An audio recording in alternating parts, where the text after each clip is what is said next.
Finishing up our position previews with wide receivers part 2 with Chris Towers. Welcome to Fantasy Football Today in 5. I am Adam Azer. Here's Chris Towers at C Towers CBS. So, Chris, when we take a look at wide receivers, yesterday we talked kind of a broad sense, kind of an overview. But what about the Bucs guys, the Cowboys guys, and how they compare to some of the players you like? You like Tyler Lockett, you like Cooper Kupp in that range. How are you approaching the rounds 4, 5, and maybe even 6? Yeah, I think I like Lockett. I think I like Cooper Kupp, and I like Julio Jones more than I like any of the Cowboys or Buccaneers guys. It's not to say I don't like the Cowboys and Buccaneers guys. They're all top 20 wide receivers for me, but CeeDee Lamb, Amari Cooper, Mike Evans, and Chris Godwin, they're all in the bottom 5 of the top 20, I guess, 16 through 20. Two of the players that you made kind of passionate cases for, Jerry Jeudy and Will Fuller. So talk to me about those two guys. Yeah, I mean, once you're at the point in the draft where those guys start going, you're looking at them, and I mean, Fuller, it's like the 100th pick range. Jeudy, it's a little earlier than that.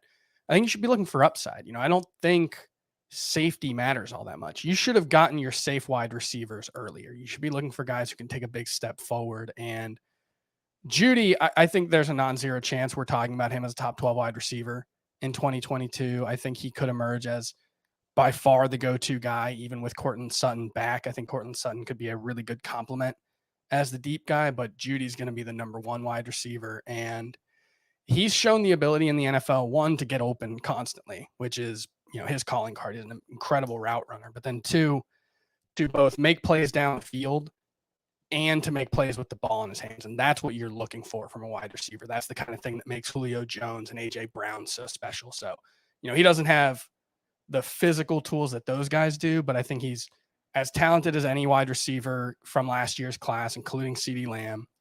And I think he could take a big step forward. And Fuller, he was 0.2 points per game behind A.J. Brown last season. I know it's a different circumstance. He's not playing with Deshaun Watson. He's got more competition in Miami, but Tua Tagovailoa could take a big step forward. I think he's just as talented as someone like Joe Burrow, who we're really excited about. All the camp reviews around Tua have been, glowing. He's taken a big step forward, it sounds like. So I just think if he's the number 1 wide receiver for the Dolphins, his ability to make big plays, he's another guy with the ball in his hands after the catch and on deep plays is a really good playmaker. So I think there's a lot to like about Fuller if you can get him as your number 4 wide receiver. Who are some of the late round picks that you'd like to target? Yeah, if we're talking about, after the 120th pick? Maybe? Yeah, after round 10. Love Mike Williams. Again, I'm all about upside. So you're going to see a lot of guys with big play potential who could take a step forward. So I love Mike Williams as the number 2 in Los Angeles, not San Diego. Yeah.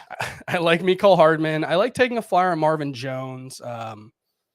And then, some of those later round rookies, especially Elijah Moore, everything about him out of camp has been incredible.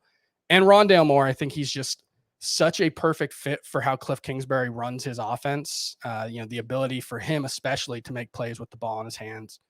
I think something like 70% of his yards in his 1 full season at Minnesota were after the catch. He's just an incredible playmaker. He could open up everything for that offense. If Kyler Murray makes a leap as an elite passer this season, Rondale Moore is going to be a big part of that. Yeah, it's an interesting year at wide receiver. I really find the position to be very frustrating, something I've talked about so many times, just the great players that aren't in the situations that we really want from them. But one thing I like about wide receiver, I really like the late round picks. I just feel like with some of your last picks in your draft, you could take the guys that Chris was talking about. I like Henry Ruggs a lot. Yeah.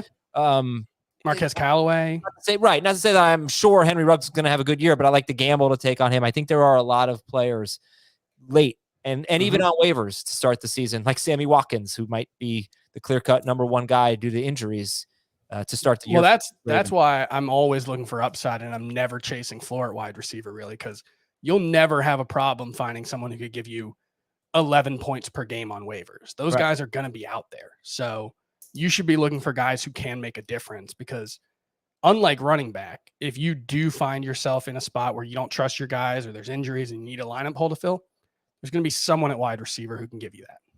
That's Fantasy Football Today in 5. Join us tomorrow for another edition. We've got Jacob Gibbs coming on this weekend with profiles on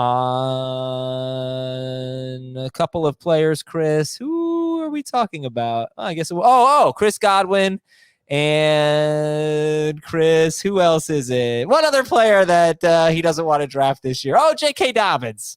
There we go. I'm excited. I agree with both of those. Yeah, I know. You'll like them. Make sure you listen to the profiles. This is Fantasy Football Today in 5. We'll talk to you tomorrow.